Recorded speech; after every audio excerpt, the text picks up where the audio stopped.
Hi YouTube, welcome back. I'm sorry I haven't made videos. I've just been really busy. I'm kind of getting busier and busier, but I'll do my best to make as much videos as I can. I'm doing my best. But today I'll just be doing the correlation table on Excel, and I'm going to start off with sharing my screen. So we're looking at the stock data.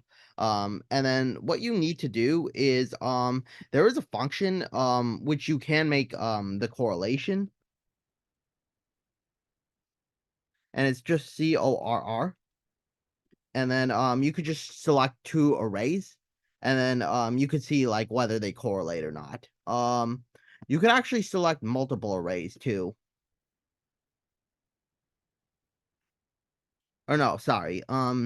Yeah, you have to do 2 arrays. But we wanna make a correlation table, so we could see every factor, like, every, like, variable being, like we could see all the relationships rather than only just one. What we need to do is, if you don't have the data you need the data analysis tool pack, and, if you don't have that installed, what you have to go to is, let's see where it is. You have to go to, let's see.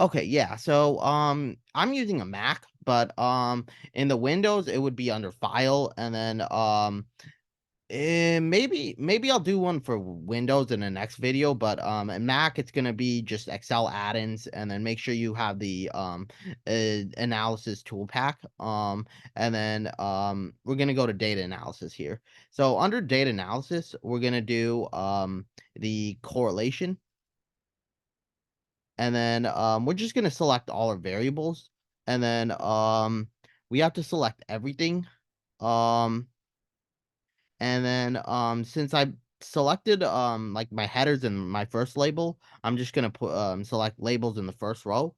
Also, before I and I also wanna, quickly just say, correlation tables could only, select numerical data. If you're gonna use categorical data, you need to make, um the variables binary. So it's like 1 for NASDAQ, and then 0 for all else. We only have 2 indexes though.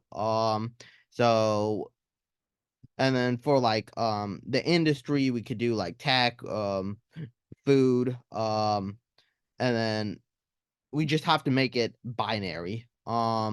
So Um, to do that, this automatically came in binary, but you need to make an if statement. So, it's just like if, this cell NASDAQ equals, and then you're gonna type out NASDAQ, and for letters, it's all quotations, but if you wanted to do numbers, you don't need the quotations. You're doing like 1 and then 0. And then it's vice versa for, like, if you wanna put, like, a letter here, you have to put them in quotations, and then what you do is just basically drop it down, and then you get 1, 0. So, like, 1 for NASDAQ, everything for all else.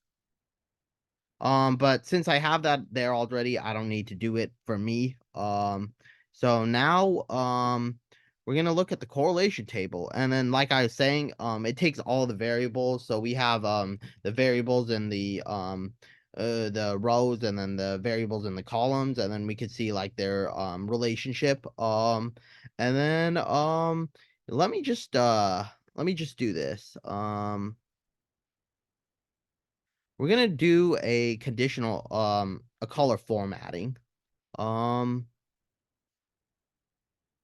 so then you would go here under home, you do the, conditional formatting and then highlight cells, and then you could, just highlight them. based on like what you want to put in.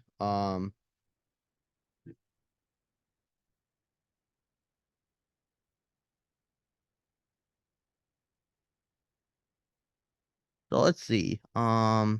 Maybe we could do like greater than um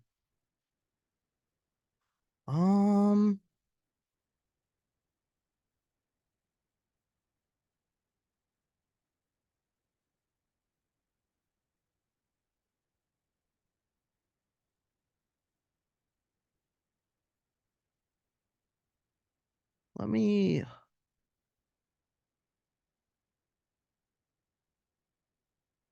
Oh yeah, we could just add the color scales. In this case, it just automatically does it for you and takes like the ones that are like greatly correlated. That way you could like distinguish them by class. So let's do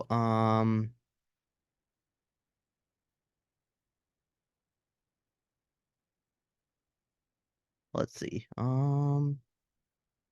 We could also change it like this. And then let's see here. So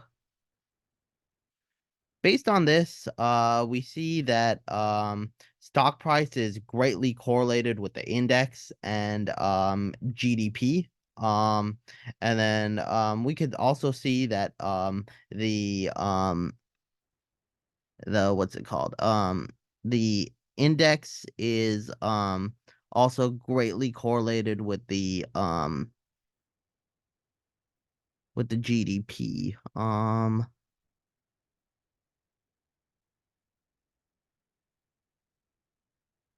So yeah, we could see that there too. They're just multiculinary, meaning like one variable is greatly correlated with another, and because of that, they're all like correlated.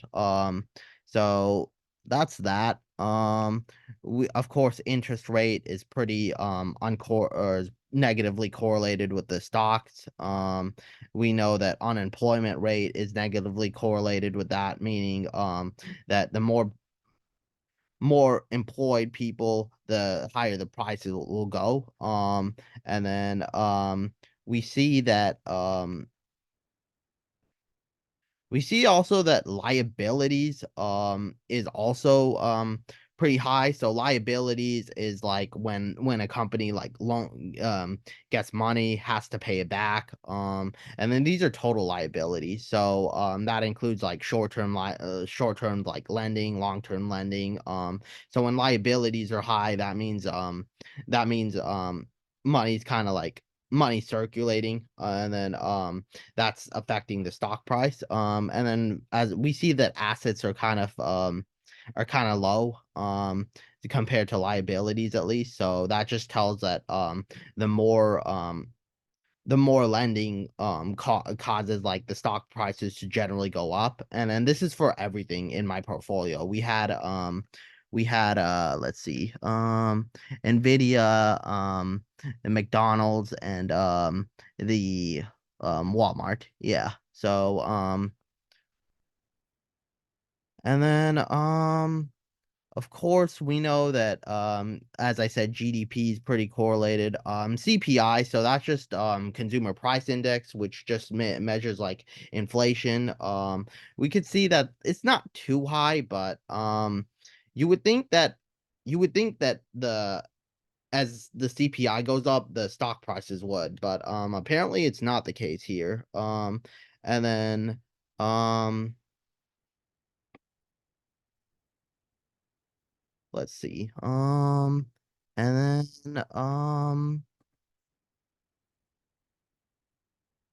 yeah, that's pretty much that looking on stocks. We could also look at like the financials as well. Of course, the net income is like a function of like revenue, and of course, like that net income is also like posted in the equity section of the balance sheet, because of retained earnings. And so you would assume that the financials are pretty like correlated with each other. Let's see. Dividends, they seem pretty correlated. These are public companies and they're growing. Everything's kind of growing up. It's kind of going up. And then you could see that the you could see that that as they provide more and more dividends, the stock prices go up. And then we could also see that that's surprisingly, it's not correlated with net income. So typically, firms they reinvest in profit or they pay it out in dividends. So I guess the firms were just reinvesting. And then let's see. Yeah, that's pretty much it. And then so look at the index. So yeah, we could see that the liabilities are and dividends are also strongly correlated with the index, and it's very like correlated with the stock. And then we could finally see that the date and the stock prices are correlated, meaning like as over time like the prices are just rising. So that's something we could also see as well, and then that's also true for the index, and, it's really correlated with GDP. So, as GDP increases over time, which just means that there's more spending, which is good for the economy. The higher the GDP is, it's good, and because of the spending, there's just more, like, jobs, and less, like, poverty, unemployment, and then,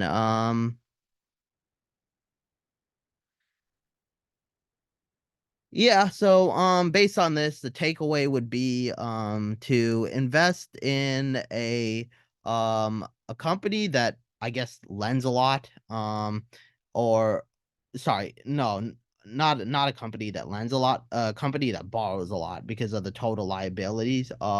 It's correlated with the stocks. So if there's a lot of like capital purchases or big movements, that tends to the price goes up. So that's what I would look out for as an investor. And then of course eh, let's see. We could find the index price. The thing is like it's kind of hard to predict how the price is going to go up in the future. So and that's the same thing with the GDP as well. And then I guess a company that's kind of growing too, providing like high dividend rates. I would it definitely it's definitely like pretty good. So those are the 2 things I would look at. A company that has a lot of like uh liability financing or financing with liabilities, and then also a company that provides high dividends and it's growing. So those are my key takeaway with the stocks. And yeah, thanks for watching, and I'll do my best to post more videos, but I've just been getting swamped lately. Thanks for listening. Bye bye.